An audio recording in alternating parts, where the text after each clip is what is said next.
Are you thinking of buying a vacation rental in the Phoenix area? Well, if so, you're going to want to listen to this video.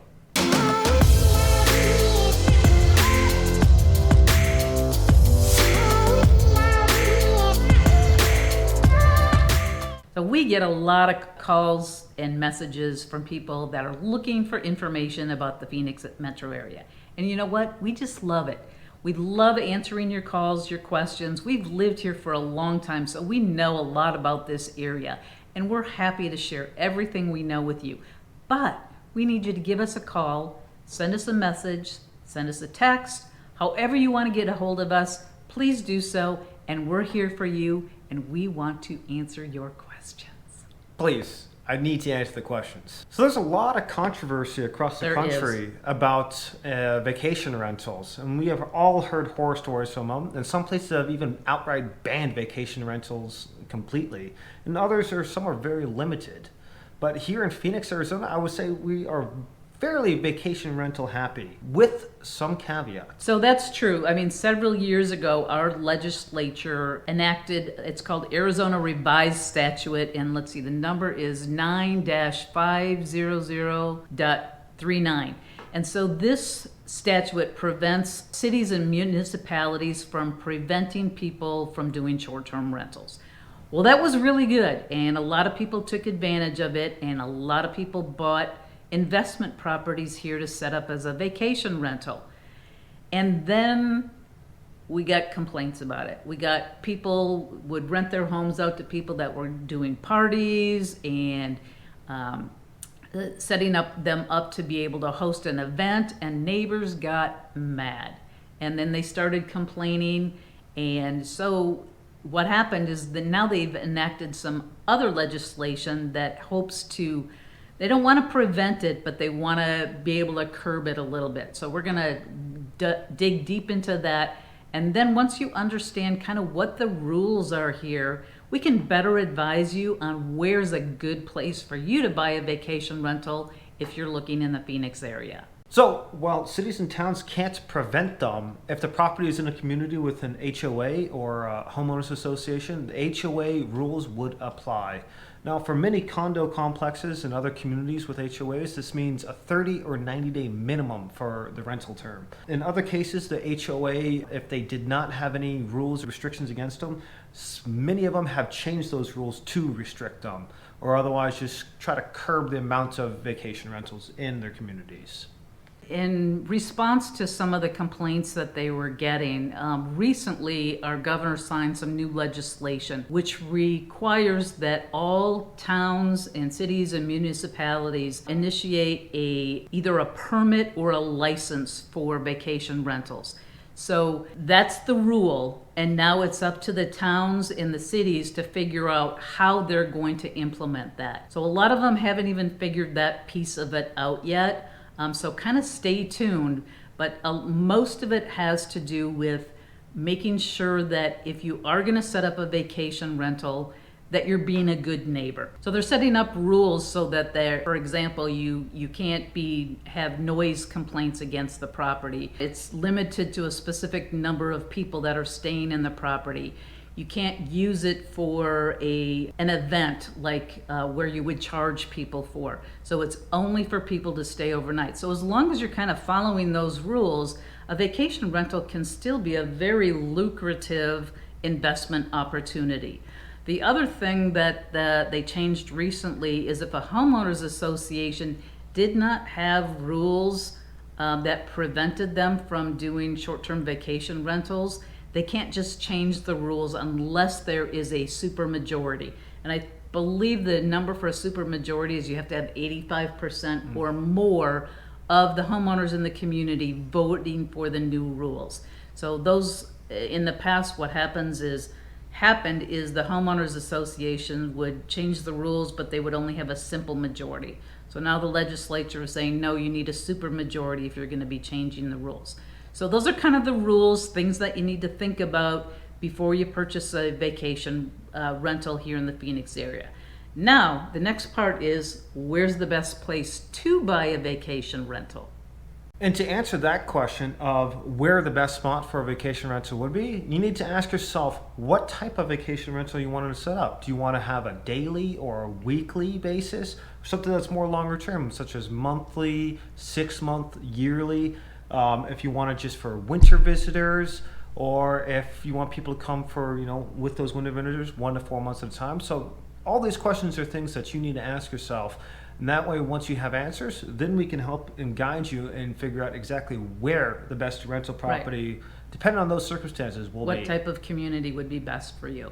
So the next thing is, after you kind of decide on what type of vacation rental property you want, the next question obviously is where. And I always say, well, if you were coming to visit here, where would you want to stay? What kind of activities do you like to do? Do you have friends in the area? Do you want to be close to your friends? Now, a lot of people, when they think of vacation rentals, they start with Scottsdale. And for a good reason. I mean, there's a lot of things to do in the Scottsdale area. It's where a lot of the nightclubs are located. It's where a lot of the shopping is located. A lot of the golf courses are here. A lot of the hiking trails are here. So there's a lot of good things about Scottsdale. Unfortunately, it is not the least expensive of the areas for a vacation rental. And honestly, there are vacation rentals everywhere. So a lot of it is going to depend, like I said, on what activities do you like to do, and also what's your budget. So once we've looked at what community you want to be in, you'll need to decide if you want to be located in a community with an HOA or not. So what would happen if the HOA changed the rental restrictions? Sometimes they will grandfather in the current homeowners, and sometimes they will change the rules for everybody. Either way, we can help you find homes within or without an HOA. And that's just one of the questions you're gonna, again, have to ask yourself there. So after you've decided whether or not you want to be in an HOA, the next thing you'll have to think about is if you want to self-manage your rental or if you want to have a property management company manage it. So a property management company will handle the cleaning, the screening of applicants, taking in payments, oftentimes the repairs or other things that'll be required of it. Is you do have to be aware of the tenant's rights and what in the timeframes that you will have to repair things if they do break at the rental property. Yeah, the other thing that you're going to need to understand is with some of this new legislation, if there's an issue at your property, you have to have someone available to go to the property within 1 hour of a complaint being lodged. Because if the police go, and then you'll end up getting a fine. So that might come into consideration if you don't live in the local area. But if you do live in the local area and you do choose to self-manage, generally you can get a little bit more return on investment there and profit a little bit more doing it yourself versus having a property management come and do it for you.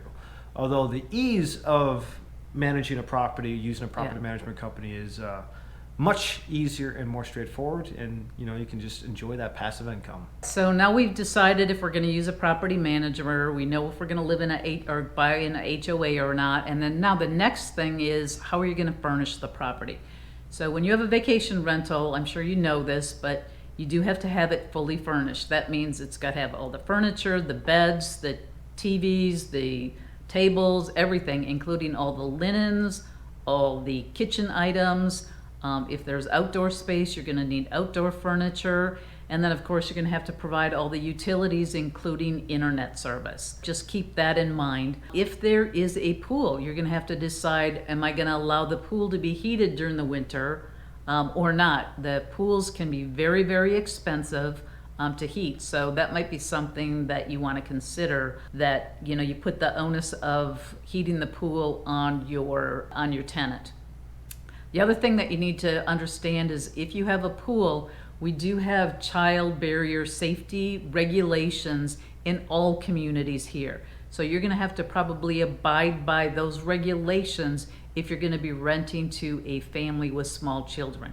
So you don't necessarily need to have a fence around the pool, but you do need to be able to block access to the pool from the home so that a small child doesn't get out there and get themselves into trouble. But if you decide to not rent to families or anything and have the requirements of certain age requirement to come into the home, then you might not have to worry about that. Again, just something for you to consider. Yeah, and one last thing is don't forget about your homeowner's insurance. It is a little bit different when you're renting the home out on a short-term basis. So make sure you check with your insurance agent to make sure the property that you're looking at is insurable and the rates for that insurance are going to be reasonable. So, all that being said, vacation rentals can be very lucrative. And just be prepared to know all the rules and regulations involved with them. But we can help you identify a rental property as well as help you get it set up so you're ready to accept those first rental occupants right away to make it nice and easy for you. Yeah, we're here for you. Like I said, we've been through it. We have a lot of clients that have set up vacation rentals. We had a vacation rental ourselves. So we're very familiar with the process and the rules. So we're here for you. If you have any questions about how to set up a vacation rental, where's a good spot for you, what you're looking for, just reach out to us. Give us a call, send us a text, an email, however you want to get a hold of us, we're here for you, and we can answer all your questions. Yep. Hey, and if you liked that video, make sure you hit that like button, get that bell on if you haven't already, and then please subscribe if you haven't as well too. Helps out a lot. But thanks again for joining us. We'll see ya.